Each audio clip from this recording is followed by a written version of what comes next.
Ya, salam. Ya, jadi masih ada yang tertinggal ya. Ya tetap harus disampaikan bahwa eh, pengacara yang terakhir sekarang ini dari banyak pengacara yang sudah blusukan masuk keluar. Informasi yang saya dapat awalnya adalah dari LBH. Tetapi setelah itu berkembang bukan dari LBH. Dan saya ketemu di lapangan sebelahnya kantin pengadilan dan mengaku bukan dari LBH. Ya, kalau memang bukan dari LBH ya wajarlah dia menyinggung honor fee. Yang saya dengar ya dia meminta 10 juta boleh dicicil.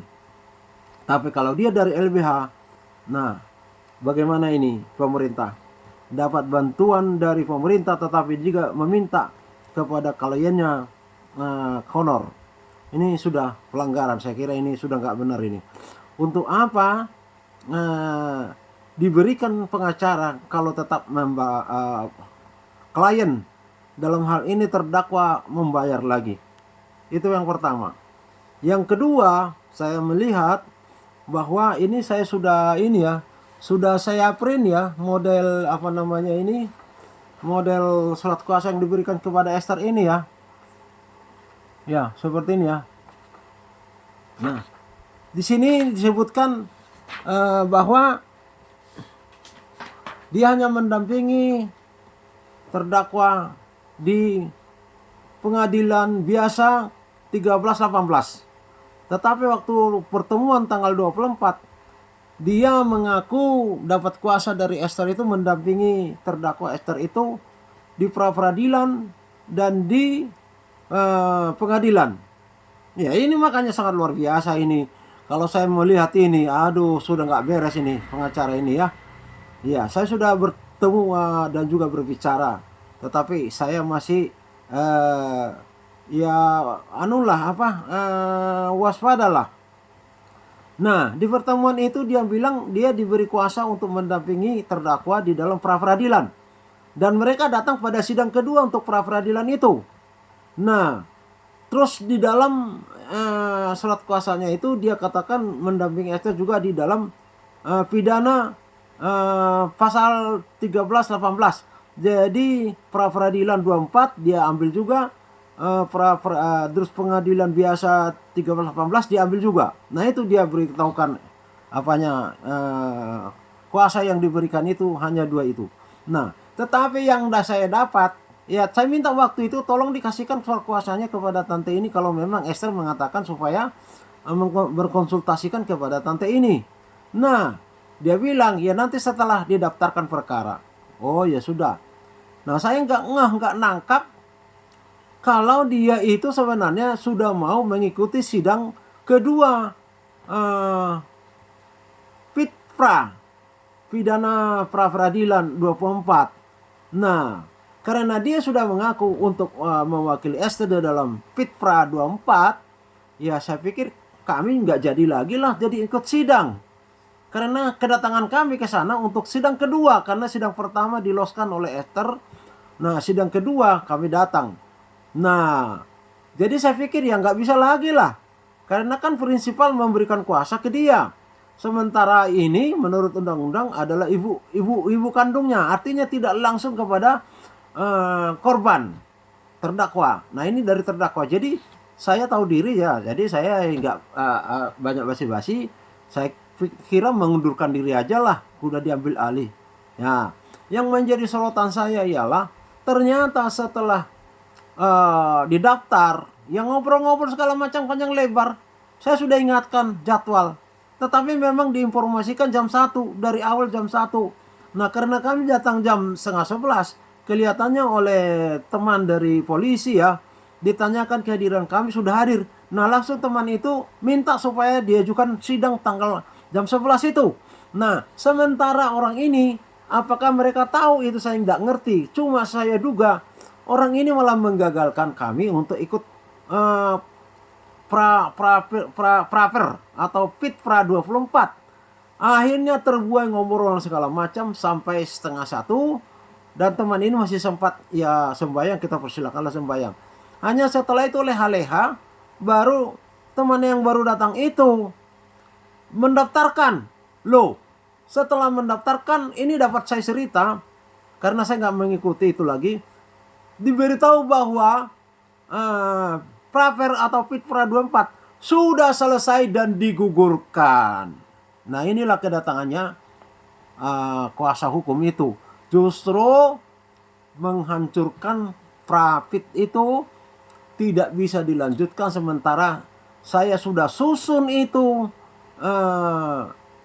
surat permohonan Prafitnya dan sudah saya sebarkan itu, ternyata gugur akibat kedatangan dari kuasa hukum yang mengaku sebelumnya LBH nggak tahu.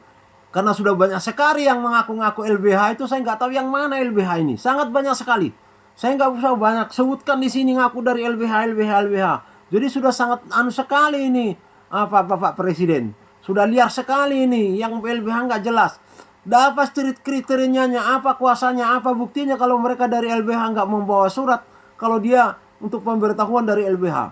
Hanya lisan. Banyak yang mengaku lisan. Jadi nggak ngerti LBH atau tidak pengacara terdakwa yang terakhir ini. Nah, setelah itu saya desak lagi itu ibundanya terdakwa untuk minta surat kuasa. Baru diberikan surat kuasa hari ini, baru saya baca, ternyata surat kuasanya sudah berubah dari awal. Belum mengkonfirmasinya kepada prinsipal terdakwa. Yang dari awal kuasa untuk pra peradilan sama peradilan biasa. Tapi karena pra peradilan sudah lewat, baru mereka mendaftar. Saya pikir aneh juga ini pengacara. Ibaratnya hujan, sudah selesai, gerimis pun tidak ada. Mereka ujuk-ujuk, katanya saudara orang Jawa, ujuk-ujuk memakai payung tampil di jalan. Ya, ini kan ditertawakan seperti ini. Ini menyangkut keselamatan, menyangkut kebebasan, menyangkut keadilan, menyangkut hukum. Masa mendaftarkan untuk beracara kepada acara yang sudah digugurkan? Nah, saya ngomong, kalau ini diterima oleh pengadilan negeri, wah, ada yang something wrong, ada sesuatu yang mencurigakan ini. Nah, ternyata sudah dirubah tanpa sepengetahuan prinsipal terdakwa bahwa yang mereka dampingi adalah dari pidana biasa 13-18, sementara Fitpranya 24 mereka hapus. Ini pelanggaran ini menurut saya. Mereka mengubah sendiri kuasa yang diberikan tanpa sepengetahuan terdakwa, tanpa sepengetahuan ibundanya. Wah, inilah tipe-tipe pengacara sekarang yang dari LBH ini, kalau ini benar dari LBH.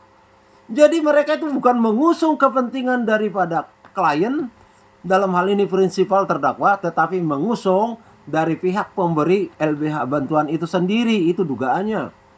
Nah, ini sangat berat ini. Saya lihat juga daripada rencana-rencana mereka ke depannya itu seperti apa, saya sudah bicara. Sudah saya berdebat dengan mereka. Nah, itu akibatnya bahwa di surat kuasa yang diberikan ini sudah bertambah, tidak lagi hanya sampai kepada pengadilan biasa 13-18, tetapi sudah dicantumkan juga di situ mendampingi, memberikan kuasa hukum sampai kepada pengadilan tinggi, sampai kepada Mahkamah Agung. Jadi sudah dirancang sampai ke sana, ditutup kesempatan kepada kuasa hukum yang lain. Padahal sebelumnya itu kita sudah menyewa pengacara yang sama seperti itu maunya, tetapi kita mengatakan yang pra dulu kita tes. Nah, ternyata di pra itu amburadul. Akhirnya kita tidak lanjutkan lagi dia ke pengadilan biasa 13-18. Digantilah yang macam-macam datang, itu ini yang terakhir. Ya. Jadi itulah makanya saya bilangin bahwa sudah tidak murni, sudah terkamiri atau nama apa itu. Sudah tidak lagi berdiri di bawah satu kaki, tapi berdiri di bawah dua kaki. Kalau masih begini ya, ini yang ya, Mas Whitney. Nah, tapi begini, ini klien, ini yang membayar. Ini disingkirkan, yang ini terus dibeladeni. Karena saya lihat apa namanya itu, trik-triknya itu dia selalu berbicara mendapatkan data dari Kejari dan dari PN. Dia tidak bersumber data yang diberikan oleh prinsip. Nah, ini kan sudah kebablasan ini namanya. Kemudian, nah saya itu berkonsultasi, bertanya jawab kepada dia, yang nggak debat lah ya. Nah, dia larinya kepada aspek formil. Aspek formil, nah saya beritahu aspek formil itu pengadilan negeri tidak berwenang, salah tempat, kabur, segala macam. Kalau itu tidak ada, berarti menanglah kejaksaan. Kalau menang kejaksaan, berarti dilanjutkan pokok perkara. Dilanjutkan pokok perkara, berarti apa yang dibatasi oleh jaksa itu yang kita sorot. Jadi yang kita punya masalah, punya argumen bahwa dia nggak melakukan pidana itu, sudah nggak terpakai di situ. Makanya tak bilangin, saya curiga atas pengacara ini bermain sama musuh karena dia tidak menekankan honornya. Dia tidak menyinggung honornya sama sekali. Saya hanya tanya, apa benar sampean memasang target 10 sampai 15 dan akhirnya 10 yang disetujui itu pun dicicil? Dia bilang iya. Tetapi setelah itu dia tidak menekankan bagaimana itu honor bisa awal pertama berapa, kedua berapa, ketiga berapa, enggak ada sama sekali. Makanya saya curiga bahwa ini mungkin yang disebut LBH itu. Nah, inilah makanya sekarang bahwa hukum itu sudah miring menjadi miliknya pengusaha yang membayar. Dugaannya seperti itu. Nah, setelah itu dia mengubah itu sampai kepada Mahkamah Agung. Ya. Jadi kalau dia bisik-bisiknya kepada jaksa, dari jaksa itulah yang mendiktekan bahwa Esther ini betul melanggar pasal 466 dan atau pasal 448, ya. Jadi kalau di total itu hukumannya 3 tahun 4 bulan kalau tidak salah. Nah, jadi pesanan ini kalau bisa sampai ke sini, besar mungkin itu apa dapatnya, sehingga nggak memerlukan biaya dari prinsipal ini. Diacukan lah, itulah kalau mau bayar cicil berapa ya terserah. Tapi kalau pengacara lainnya yang memang dia hidup dari situ, itu di gigi itu bagaimana pembayarannya, tahap pertama berapa, kedua, ketiga. Kalau ini nggak disinggung sama sekali. Nah, itu yang ketiga. Kalau keempat, terus kemudian